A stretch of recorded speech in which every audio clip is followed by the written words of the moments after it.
Happy Sunday. Happy Sunday. Chris here, checking in live from the house. Welcome to the Wiley Report. I hope this message finds you doing well. A friend of mine shared this article with me that was talking about the campus, the role of libraries has evolved over time.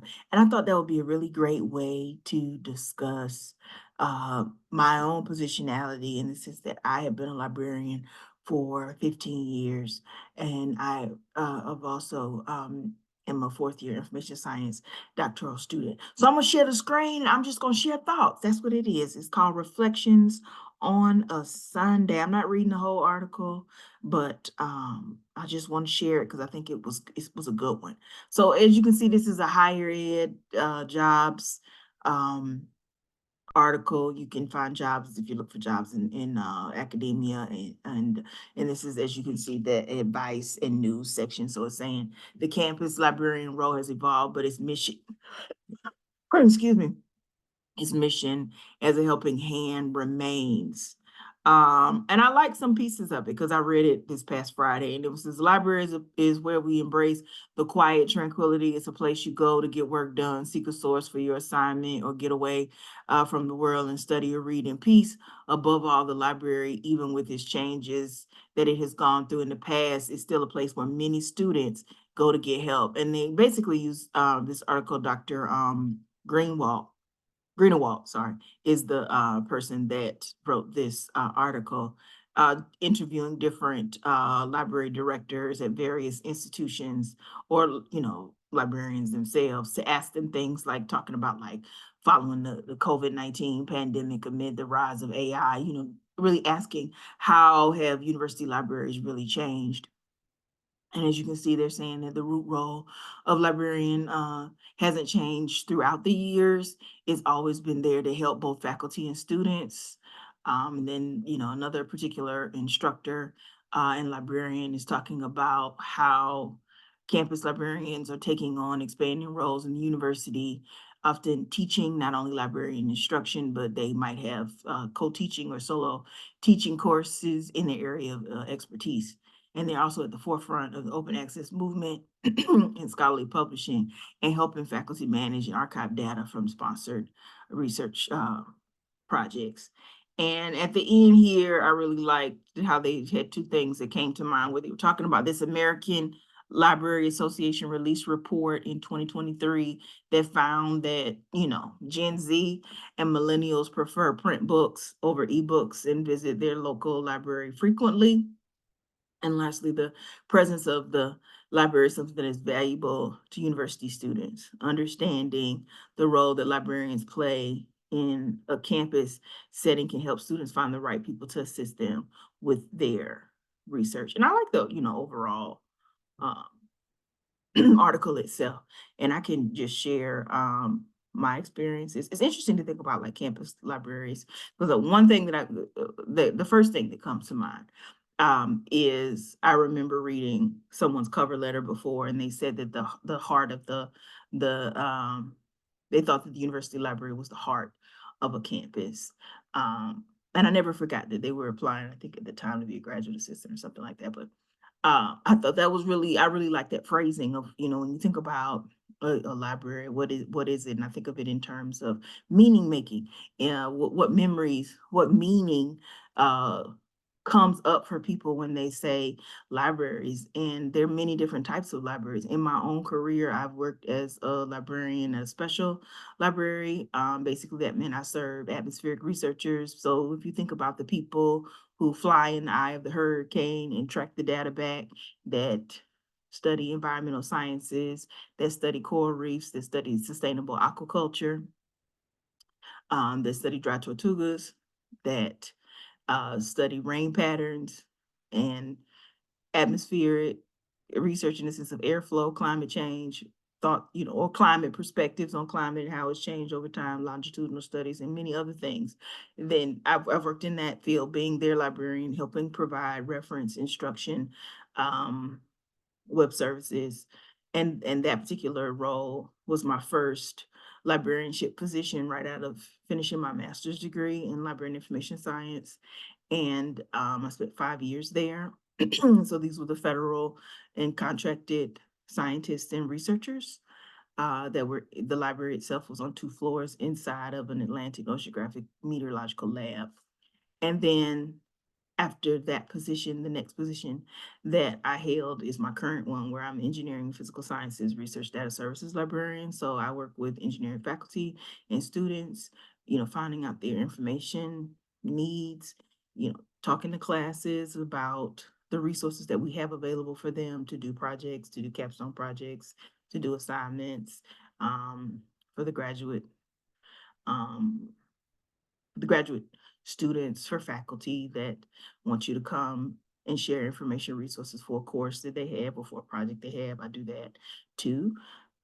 So, and in my very first role before working at 2 institutions was creating encoded archival descriptors for special collection files. That was my job as grad assistant or grad student when I first started the master's program in library and information science. And how I came to the program was I initially was in the master's program for computer science, but I was not passionate about computer programming. Could I program? Absolutely. Did I like it? No. And so I was at the point in my life where I wanted to be passionate about, my job, about my career. And I didn't just want to collect a check. No shade to people that that's what you want. I just was like, it wasn't that exciting. When I say collect a check, I mean, compute people have, the ideology or the belief or the situation, the experience that, when you major in computer science, people make good money. And that's good. I did want to make good money. But I also wanted to like what I was doing. And at the time when I was in the master's program, I was not liking it at all. So I transferred into the library and information science master's program.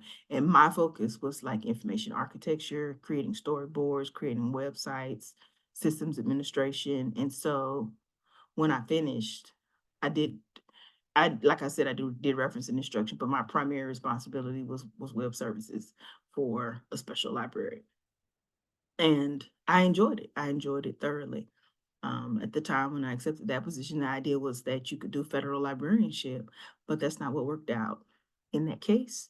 And I think at this current time, I know they have one person that's still working there or works there, but um, it's a solo library, to my knowledge. I'm not sure, but I did enjoy my time working in the special library. It was fascinating, amazing people. I did use that experience and transfer it to my experience in my current job. For example, when I did my first published, one of the, I won't say it wasn't my first paper, it's probably my second or third paper on data management practices of atmospheric scientists and material science faculty. The reason why I interviewed atmospheric science faculty first, not because I was a librarian, but because I was comfortable talking with them because I had worked in NOAA for 5 years. So it allowed me to practice the interview questions with them and also allow them to be a part of the study. And I got, IRB approval, so I didn't just go over there and talk to them. I did, the full institute, uh, institutional review board of getting permission to talk with human subjects and interview them. And then I use that same conversation to talk to engineering faculty. Yet also when I read when I read the article that I was just sharing, I think that librarianship has evolved over time. There are people that always will provide reference and instruction services to faculty, to students, to research groups. Yet the skill set that you gain and that I gain within the program allows you to pretty much work anywhere in any field, because people are always in need of information, need of ways to find that information. And generally it seems to build out from how you help people find information. And it isn't necessarily just finding a book. I know that's the first space and place that people think about, because that's one of the things that comes to mind is that there's so much meaning when you say the word library to people, people think about the space, they think about the place, they think about the experiences that they had. When I think of my own life, my first interaction with libraries was the bookmobile that came to my hometown. At the time, we did not have a public library. So I remember the bookmobile that was in the parking lot and getting on the bookmobile and checking out books. I remember the experiences of being in excuse me, elementary school, and it's the end of the year and you're reading for pizza. I wasn't necessarily reading because I thought that I'd get the pizza coupon, but I wanted the pizza coupon because I love pizza. And also allowed me to do what I wanted to do anyway, which was read books. I also remember libraries in terms of when the school book fair would come to your elementary child hood school or the middle school and asking and they let you know like 2 3 weeks in advance and asking my mom taking the list home and asking my mom, can I get this book, how about this book, how about this book. I remember that experience wholeheartedly. Or currently I can remember when the pandemic began and everybody was working from home, how audiobooks became something that I really, really listened to. I was already listening to audiobooks when my wife and I would go out on trips and riding, and you're in riding the car and you're going someplace that's 2 hours, 4 hours, 6 hours of long drives. Listening to books was something that we did. Yet when you were sitting here every day working from home or not just working from home, but on the weekend. And I had gotten over. I was over television shows, listening to an audiobook at night before you went to bed, or as you're going to the grocery store, or running errands, or whatever it was you were doing for your chores, was something that I did. It also helped you feel less alone because you could listen to a book and be transported into a different community on a wide array of topics, as well as the same thing when we think about podcasts. That's what they allow you to do, and not just during the pandemic, but period. They allow you to share information, learn new things, hear somebody else's story, laugh, cry, whatever it is that you need to do. It provides that experience when we think about what people get from listening to some level of a podcast or some level of a book, what emotion, what meaning that book has for them. And that's what I think. Also, I have to say that the library also was one of the first spaces of employment where I could be me. I could bring all of who I am into the space. I could dress in the way that I wanted to dress because I like wearing clothes that are identified with males, and I am a queer trans man.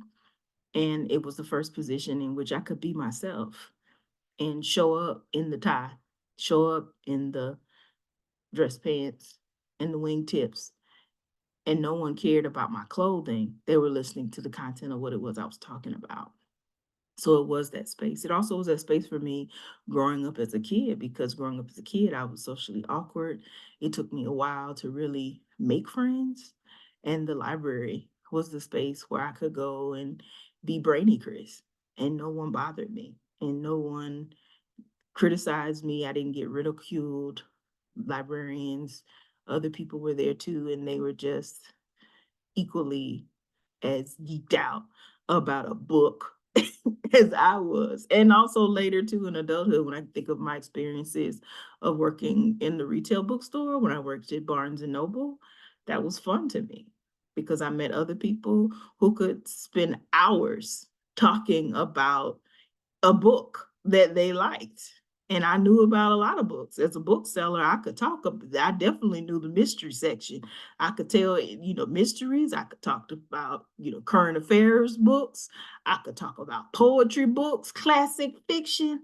And I also think of childhood experiences because I grew up with teachers and they really were, deeply concerned that learning to read, reading to my mom, my dad, my aunts, my uncles, and getting books. So I was very much familiar with Amelia Bedelia, Curious George, the Berenstain Bears, Dr. Seuss, a lot of different childhood stories, the Disney characters, fairy tales.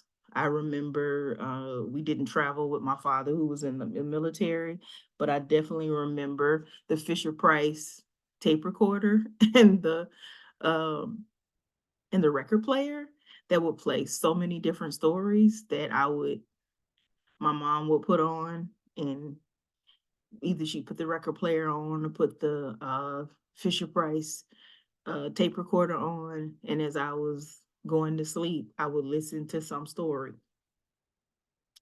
That was very much my experience of books. So I get why when I tell people I'm a librarian, they talk to me about books. And I get it. Even though my day job, I don't necessarily assist people with books. I assist people with helping them document, organize, store, and back up their data as it relates to a research project, or lately as I talk about how this comes up in your everyday life, because in many situations, you'll be the person that's assigned or has to take over your loved one's affairs. And data management really becomes important then too, because could you seamlessly know how to access their information, how to get into their computer, how to close things or transfer things to whoever is left. So the library. Do I believe that the roles have changed? Yes, because I think different libraries, different institutions, different organizations have different meanings, different roles and responsibilities they give people. And sometimes when you think about a city, it is the heart of the community because there's so many different programs and so many different things that go on to connect people that are not just solely about the books that they collect or the books that they purchase, but the experiences, excuse me, and other people that come into these spaces and share and teach and just exist. So that's what I thought about that article. I did thank my friend for sending it to me because I love everything about being a librarian. And I enjoy thinking about it, not just in terms of the profession itself, but the meaning and making of librarianship when you think about the history of information and what's included and what's excluded and what we should be including and whose experiences that we should include in that story. That's all I got. Just figured I'd pop in and talk about that for today's Wiley report, because the doctoral student me, fourth year information science, I am a week away from a qualifying exam. So I've been finishing up my notes. I spent most of yesterday doing that. I have like 4 articles left to read. Gonna do that tomorrow and Tuesday. And that's all I got. I hope that wherever you find yourself, that you're doing well and taking care of yourself as best as you can. Thanks for tuning in. Peace. See you next time.